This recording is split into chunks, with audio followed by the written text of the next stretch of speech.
If you've ever felt like you're behind, too much, not enough, or starting over again, this space is for you. This is Worthy Women, a podcast developed to have honest conversations, deep growth, and reminding you that your story still matters. Every episode, we sit down with women who are doing the work. They're healing, they're building, they're leading, and becoming. Today, we get to hear from someone whose journey will remind you that becoming doesn't happen overnight, but it does happen. So let's dive in. Good evening, everybody. Thank you for joining the Worthy Women podcast. Today, we have Tonya Williams with us. Tonya, say hi. Hey guys, how are y'all? Where are you calling in from, Tonya? Birmingham, Alabama. Can you not tell by the country twang? I was going to say, you sound like you're from Georgia. Alabama, It's funny. Georgia, the whole South. I say y'all all the time, and people are like, where are you from? I'm like, Florida. So I say y'all, but I'm not from Florida. Y'all say it different though. We say Yes, y'all. we do. Yeah. Yeah, we learned it in like fine dining. Instead of saying, ladies, gentlemen, if you wanted to speak to the group, you said you all, y'all want something to drink. So that's where I learned it. Awesome. Well, thank you so much for joining us. Again, the Worthy Women nonprofit and podcast is a space where we bring women on to share their stories of comeback, their stories of success, where they came from, what they're doing. And we're so excited to highlight you. So go ahead and tell us who you are and what you're about. It's a lot actually. But it all started maybe in 2017. I started Bible school. And my husband is also in the entertainment industry, so I would travel to him to clubs where he would sing. And people would always come up to me and say, I need prayer, I need to talk to you. But then they would say, what is it that you do? And when I would say, I'm in ministry, shut down. Like, I see you. And so, of course, I automatically thought it was something that I was doing wrong. So I was like, Lord, how do I reach these people that you're calling me to, but they feel like I'm judging or they shut down? And this was before life coaching was even heard of. So I just kept praying about it, and Holy Spirit said life coach. And I was like, oh my gosh, what is that? So I Googled it, and I was like, this is how I can reach those people. And so I double clutched. I got my certification to be a pastor and for life coaching, and that's what I do now. So I don't believe in titles. I just say I'm a life coach, and now they're like, ooh, tell me more about that. And so as I was going through school, it's like I just kept hearing outside four walls, and I was like, what does that even mean? Because I'm learning how to build and plant churches, and so now I'm kind of seeing the pieces of the puzzle come together. Because God only gives us a little piece at a time to see if we're obedient and we would do it. So when COVID hit, he was really just on my spirit about writing a book. I didn't know anything about writing a book. And I made a bet with him. I was like, look, I'll write this book, but you got to write it for me. Like, I know what you want me to share, but I don't know what I'm doing. Don't recommend you do that, but that's what I did. The first week, I'll say he wrote the first 4 chapters. I'm not going to say it always goes that smooth. So then as I kept writing, I heard you're going to have a workbook, a small group, a conference. You're going to create a training manual. And I was like, hold up, bruh. Like, I ain't got the book wrote yet, So, but I've done all that except the conference. And I have been leading the small group for since 2020. Or 2021. And so the name of the book is called The Best Version of Me. I talk about childhood trauma, how I overcame it. I apply biblical principles and action steps, how I overcame it. I now have been coaching for about 7 years. So I also teach women how to be self-published authors, how to create their websites that they don't charge a monthly fee, how to be a life coach themselves. So I kind of just, like I said, I just constantly reinvent myself. I love to learn. So that's pretty much me in a nutshell. I love that. So just going back, basically all of your past has led you to create everything you have today. Yes. So Funny you should ask that. I didn't have anything. I didn't even graduate college. So all I had was these certifications. And everything that he's called me to do, I didn't know anybody who was doing it. And so I've really just had to figure it out on my own. All I had was God, grit, and Google. So officially today, I love that. I actually just released a devotional today called God, Grit, and Google that talks about my experiences, like from creating a podcast to the book, all that, because that's all I had. Don't get me wrong, I love church, but that used to be a healing place and a place for a community. Now it's a business. It's a lot about numbers, and your girl ain't feeling it like I used to, you know? Yeah. Sometimes I feel my community's on TikTok, you know what I'm saying? Or on a live, which is sad. But But I think you can reach so many more people. Like I don't go to church. I was raised in religion, and part of that trauma has made it very hard for me to go to church. yes, But that doesn't mean I don't have a relationship or want a relationship or want faith. I just don't want to do it at a church. I agree. And you know what? I think that's the problem. They're teaching religion, not relationship. Yep, I love And they're it. not teaching, like, what happened to the days where they were, like, helping you discover your spiritual gifts and how to use them and purpose and all that. Y'all, we could do a whole online thing together. So I'll be honest with you, I Tonya. love it here. Okay, so I just feel like I can be real with you already. So I was raised hardcore Bible thumper Christian, and I love me some Jesus. But with me Girl, me too. traveling the world and learning about different healing modalities, I gotta turn this off, y'all. I'm sorry, I'm hot. it's okay. But like one thing is, I don't want to get on my stages and I don't want to preach Jesus specifically because everybody has a different belief system. So Yeah. I'm more going towards, hey, whatever you believe in, get closer to that, your higher power, your God, whatever Yes. it is. And I mean, I got faith in God as the key of success tattooed down my side. And I love love me it. some Jesus, but I also like yoga and I also like sound bowls.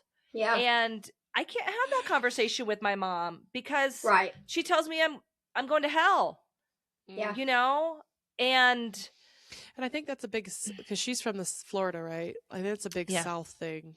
Like, And the Western think cultures, that's- they mix those. Yes, No I think that's problem. why it's so important that we have to know him for ourselves and have that relationship. Because, you know, even the church and different places, they talk about tattoos and stuff. Girl, I love a good tat. And, you know, the Bible said, look, I may be paraphrasing and I may take it out of my own context, but it said God has each of our names tattooed on his hands. So I take that for, hey, Hey, I like that. Yeah. we are no longer in the Old Testament. You know what I'm saying? We're in the New Testament. And that's another thing about, like, all these online churches and stuff. You really got to be careful who you listen to because they take that word and they twist it. That's, you know, your interpretation and my interpretation of that may be totally different. But I think if we were grown enough to sit around and have a conversation and say, well, girl, I didn't look at it like that way, we could, like, really learn and grow from one another. Yeah. What's wrong with the world is nobody wants to have conversation, but everybody's got a problem with everything. Yeah. yeah, I appreciate that. Just, what do you call that? What do you call that word? Like what she's talking about. Because for me, like, I'm terrified. Like, I don't want to scare people off and by being or using certain jargon, so I'm a little bit more broad, Ambiguous. Yes. Yeah. I think for me is what you see is what you get. You may like it, you may not, but you're going to get a little Jesus with everything that I do. You don't have to agree with it. We can agree to disagree. You may be Muslim. I don't dislike you, or that doesn't mean we can't be friends. I love culture. I want to learn a little bit more why you believe that way. Yeah. You know? Yeah. So, And I think that you get a vibe off that is not condescending or judgmental at all. So Yeah. well, girl, I don't have a heaven or hell to put nobody in. Trust me.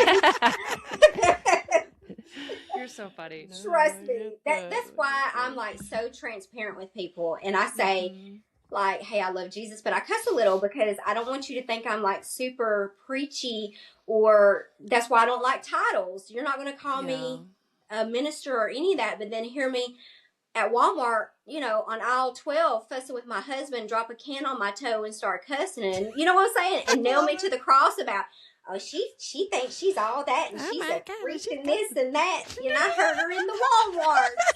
I love it. Do you have kids? I do. We have a blended family of 4, so they go from 36, 26, 25, and 19.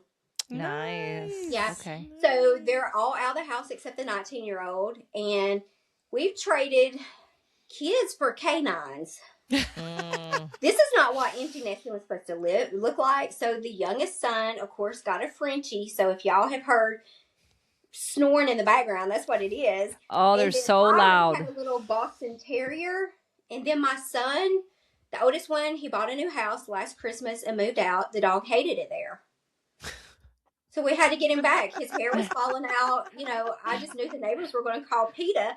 And I told my husband, I'm like, this is not what we thought it was going to be. We're supposed to be living our best life, and Stella got her groove back and traveling. And here we are raising dogs. Babies and puppies. Look, we go to the store and they get stuff. We don't get stuff anymore. So it is what it is, though. That's funny. So tell me more about your past and what has inspired you to where you are today. Well, like I said, I had a lot of childhood trauma. So I carried a lot of the shame, the rejection, the abandonment piece with me. I never really saw myself how God saw me. Or have you ever had people say, girl, you're so whatever, and give you a compliment? I could never receive it because I did not see myself as that. I always saw myself as whatever trauma or whatever. So now that I know who I am and whose I am, like identity is a really big thing for me, to help people, especially women who's been through the same thing, understand who they are, because I believe mentally that's where we get stuck and we don't move forward. Absolutely. So was it just childhood trauma? Was there anything else like in your adulthood? Oh, yeah. There was... Tell me all the things, girl.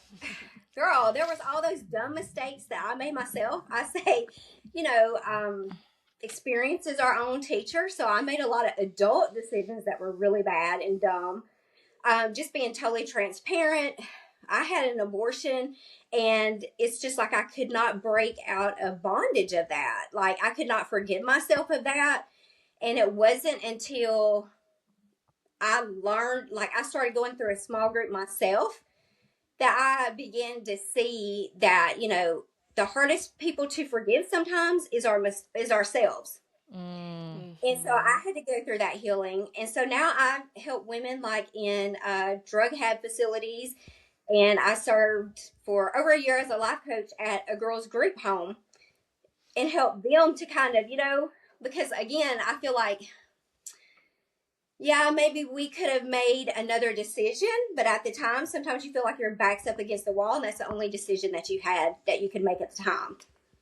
Absolutely. I always remind people, like, why did it make sense that you made that decision when you made that decision?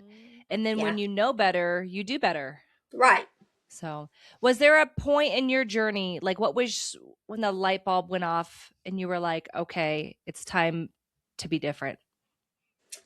When I went through the small group, it's like, okay. I was probably in my, oh my goodness, guys, my late 30s, maybe early 40s. I had always heard about this particular group, and I was really like, I'm good on friends. I'm not going to meet anybody new. I just kind of always wanted to do this and check it out.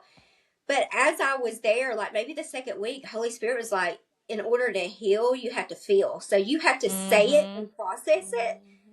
And that was that light bulb moment for me. And as I did it, it got easier. I healed more over time. And then I had to allow myself grace. Because even as I went through it, then I started leading it for 5 years. And, when it got to the point of me leading my own, I was real hesitant about letting people help me lead. And Holy Spirit was like, because remember, More lessons. yeah, you wasn't totally healed when you started leading. It's a process. So I love that you just said late 30s because I'm in my late 30s and I feel like I'm so behind. Mm-mm. And it's such a good reminder for women that there's never the perfect time. And when your soul is ready and your path is ready, things will take off. Because I actually started Worthy Women in 2021. And so it's now 2025 where everything got 26. official. Yeah. No, when it got official. 2026. When it got official. Oh, yeah, 2025. And it got official because of Caitlin. But now in 2026, it's like, okay, my soul is ready. And so I love that it was your late 30s for you.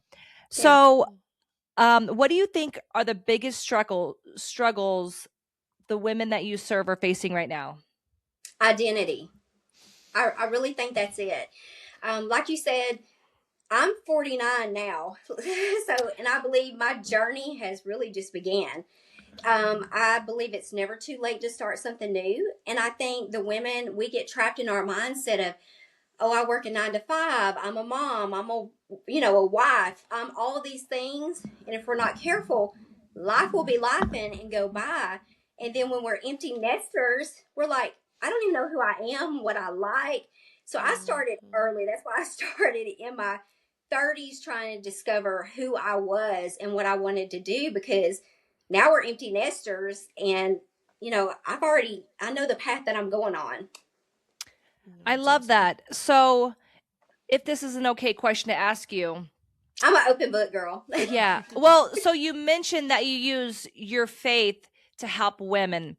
What do you do when you meet a woman who maybe isn't super religious and she wants your help and guidance? How would you guide her? I meet her right where she's at. There's no judgment. I don't try to shove Bible down your throat, but I do reference like, hey, this is my faith. We can agree to disagree. I always try to apply biblical principles to everything that I do to kind of back it up. But I'm a firm believer that birds of a feather flock together. And if you're around somebody too long, your good traits are going to kind of rub off on them. And like when you tell everything that God has done and they see it on you and you walking it out, they can't help but be curious as to like, okay, who is this God that you always are referencing? So I don't try to practice religion. I try to practice relationship. And I'm very transparent about everything that I do. I'm not perfect. I don't have it together. So my first statement is, I love Jesus, but I cuss a little. Yeah, same girl. That kind of helps break that ice. You know what I'm saying? And bring down that wall. No, I love that. I love what you said earlier about the small groups, and I think people don't realize how powerful those can be, and that's something that we're creating with as Worthy Women, is that safe space to have that small group, the group of women that are growing, that can be people that they fall back on or if they have questions on. Like, it's very, very powerful. I tell people all the time, you can get it here for free or you can pay to lay on somebody's couch later. Yeah, that's true. And I love how you mentioned at the beginning of this episode, the shame. And for me, that used to be me as well. It's like, how can I go and create and inspire women with all the decisions and the mistakes I've made in my life? But then through personal development and healing, it's like, that was actually the groundwork for me to be the woman I am today, to turn around and help other women. And that's exactly what you've done as well.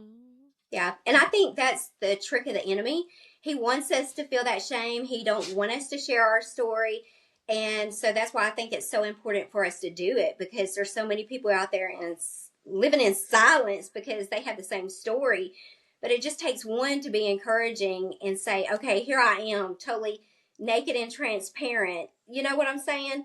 Vulnerability. Yes. I love that. So what is one practical action step someone listening today can take and apply in their life? Have grace.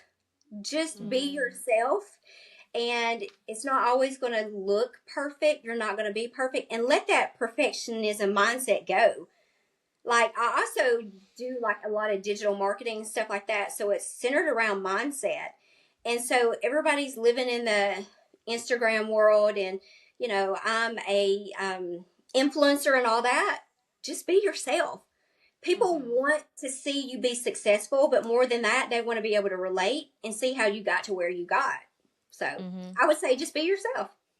That's one Mia thing. does that very well on Facebook. Yes. Yes. Well, it's funny because for years I've always been very loud and very vulnerable, and I got all kinds of feedback. And for years I allowed it to bother me, and now I just don't care. And maybe it's because I'm getting older and I just don't care. That has a lot to do with it. And I used to be like that. I was a people pleaser, but I had to realize not everybody was going to like me. And guess what? Not everybody's my people. So once I think you embrace that, you kind of just throw caution to the wind, girl. So when you talk about coaching women, is this like, what do your coaching programs look like, and what is it like to be in that container with you? Well, it just really depends on what they're coming to me for. Most of the time, like, I do like self-development, like the healing and the identity piece. But when it goes into like my coaching program, I'm going to be totally honest with y'all. I paid a lot of money to get my certification. And whenever it went for me to book my first call, I had no idea what I was doing. Like, I was literally faking it till I made it. So I took all the things that I was missing and I created my own program, like all the way down to what to charge and how to conduct your first call and what questions to ask, who's it for, how to find your niche, because I think sometimes we can just throw a price tag on stuff and do like a blanket version of it that it really isn't specific to one person or their niche. I kind of feel like that's what I got, but again, I always just use what's in my hand. So I just figured out a way to make it better. I love that. And I resonate with your journey so much because just like myself, here we have a woman who took pain and trauma and shame, and then she had the courage to do something with it. And even though she had no idea what she was doing, she did it anyways. Yes. She figured it out as she went along, and then she's created something powerful. And Yes, that doesn't mean you always have the right answers, but you created something. Like, that is such an amazing message for women. You don't always have to have it figured out, but you can do something with that pain. I think that's the awesome thing about turning pain into purpose is, the only way we fail is if we don't try. The good thing about when we try and it doesn't work, that's just a blueprint, because we can tweak it and say, okay, this area wasn't so great. Let me fix it over here. And you can just redo it. I love that. I think women try to be perfect so much. And I say that from somebody that does and still struggle with perfectionism. And I'm not going to lie. I have just let it go since August. But I say every coach needs a coach. So my coach was like, stop recording the video 100 times and, just you've be already real. sweated your makeup off and everything before you get it right. Just let it go. And once I really did that, it's a game changer for me, because I've decided, love it or not, this is who I am. I don't care if I'm doing a podcast, a YouTube, a reel, whatever it is. If you hear the dogs in the background, or it seems like when you start, the husband starts to cut the grass and, all the things, I just acknowledge it, laugh about it, and keep rolling. And I'm like, this is what you're going to get. And it's totally released me of feeling like I have to perform. Absolutely. Yeah. And it makes you feel more real. I think people relate to the realness. And that's my whole thing. I want to be able, I think in order to reach people, you have to be able to relate to them first. So. Absolutely. Well, that's what builds trust. We as women, we cannot, okay, I'll speak for myself. I cannot relate with another woman that has her shit together. I just can't. Oh, me neither. Yeah. Yeah. Because I can watch, it's like reading a book. Like, if you don't have me by the first few minutes, I'm out of here. Like, and if you act like you know everything that's perfect and you know what you're doing, you're probably not for me, because I'm like the hot mess express. Yes. Jump on your, and enjoy the ride. yes. So on your website, you have all these different services. Can you tell us about each of them? Well, girl, it's a lot. So I do have like my self-publishing master class that I teach. And that's really A to Z. It teaches you how to write and publish your own book using Amazon, how to create it on Audible if you want an Audible book, how to do an ebook, all the things. I have worked probably well over a year creating that. And I teach it in person and online. And in probably since August, like, Holy Spirit really just started talking to me about automate as much as you can, automate what you do as much as you can online. So that's how it became an online version. But I created videos and everything where I kind of walk you through it. I have a one-on-one, but I do that with all my services, because just throwing some videos out there and expecting them to get it, they're not going to get it. So, then I have my coaching certification as well, which is kind of like the same thing. I have recently just launched the Purpose Collective inside of a very rapidly growing digital marketing platform. And this is really wrapped around healing, identity, all the things that I do to kind of wrap their mind around this headspace of trying to do things online, because we are moving digital. And so you have people anywhere from 20s to 60s trying to learn several different streams of income, or maybe they just, want to sell the class or whatever. So I really try to unlock that mindset and not only teach them, how to believe in themselves, because if you can't now, I'm not a regular salesperson like a car salesman or anything like that. I couldn't sell you anything, but I can sell you me and what I, you know what I'm saying, and what I do. Amen, because sister. I've been there and I've done it. And so I also do that. I'm also a real estate transaction coordinator. So I have like a story behind everything, but I'm not going to take up y'all's time tonight. But I do a lot. I have my own podcast. I teach people how to do a podcast. Created my own website. Like I said, y'all, I didn't have need to be friends with her. Hey, like, that what she means is that I don't know how to do any of that stuff, and she's tired of helping me. That's what she means. Mia needs to take your masterclass on writing the book. That's for sure. Well, I mean, I was the same way. I didn't know how to do anything. And so it was really trial and error. But again, I think experience sometimes is the best teacher. So, but I do a lot of things. I do have a small group. It's called The Best Version of Me. One thing about that is it's 6 weeks long. Like I said, I do it in person, online. It's totally free, because that's one thing that God spoke to me when I created it. You can charge for the book and the workbook, but for that 6 weeks of the coaching, they get you free. You can never charge for that. So I love to do it, and I think when you love what you do and you're walking in purpose, it doesn't matter if you get paid for it or not. You're still going to do it.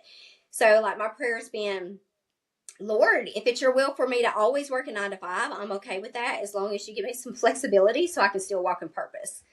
Okay, Tonya. So you shared so much amazing, powerful stuff with us. Tell us one thing that you're struggling with. I would say balance. I do a lot of things. I still work a 9 to 5. I went from working at home for 5 years to they threw us back into the office, really with no warning. And even though I've been there a year, I hate it there. And like I'm struggling with the fact that I know what my life could be being at home. And so I really struggle with balance, to be honest. It sounds like you have an expectation to be at your destination already. Yes. Yeah. Same. I'm in the same boat. But this is a beautiful testament to the women listening, because like myself, I wake up and I want to do all these 6 things. And the reality is those things will appear when the version of us is ready for them. I agree. So we're building slowly those baby steps. And I love that you're a real human being with a real story, real gifts, you're building, and it does take time. And other women listening are like, okay, so I'm not off track and I'm right where I need to be. Yeah. I Yeah. think we all want that microwave moment, and we get a little antsy. You know what I'm saying? Like, when, God, like, hurry it up. Your girl, I you not see know. the girl down here. I listened to one the other day that was so powerful that went into like manifesting or asking God. And it's like at a deli station and being like, okay, I want a salami sandwich. And then as soon as they walk away, hey, come back here. Where's my salami sandwich? I got to go put the order in. No, come back here. Where's my salami sandwich? And we do that where we constantly ask and ask and ask and ask Yes. versus asking and then waiting. And Yes. it's so hard for us to wait. Yes. I know I struggle with that because, I'm like, right now, but what I had to realize is his ways are bigger and better than mine. Mm-hmm. If I go on my timing, I'll screw it all up. Yeah. So for a woman that's listening to you today, what's one piece of advice you could give them to start working on their journey? I would say just start, because I believe starting is the hardest part. And I think in our mind, that's where we get hung up. We come up with all these excuses of, what if I don't know how? What if I'm not qualified? What if I do it wrong? What is it supposed to look like? Am I supposed to look like somebody else? Just be like Nike and just do it. Stop overthinking it and just do it. No, I love that. And not just that, there's so much, I know for me personally, it was that fear and that imposter syndrome that stopped me. But as you get started, there's so much joy in being like, okay, I thought it would look this way, and then it looks this way, and it's even better than I could ever imagined.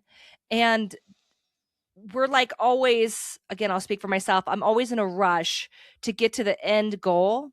Yeah. And we have to slow down and appreciate the journey. Yes. Like for me, it was letting go of control. That was hard for me because I had a plan A, B, C, and D. And sometimes you just have to like let go of control and let the chips fall wherever they're going to fall.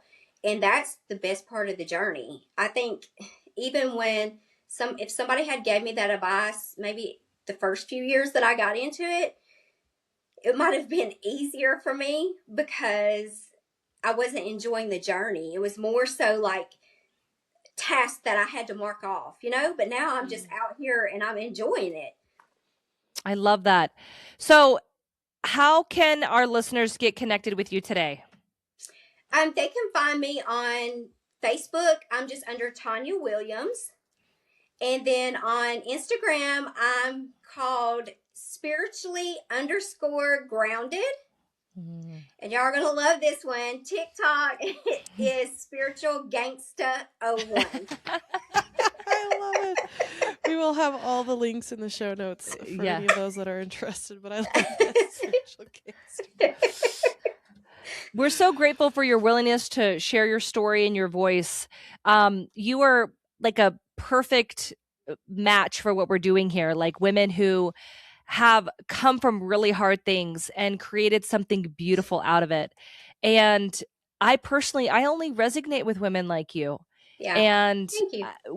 More women need to know and see women like you and what you're doing. And it's, for me personally, it's amazing to look back and be like, okay, I had a rough go, but this is what I did with it. And your story is so beautiful.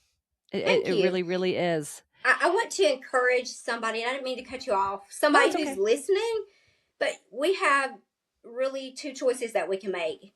We can say yes and step into what we need to do and look back in a year and be proud of how far we came.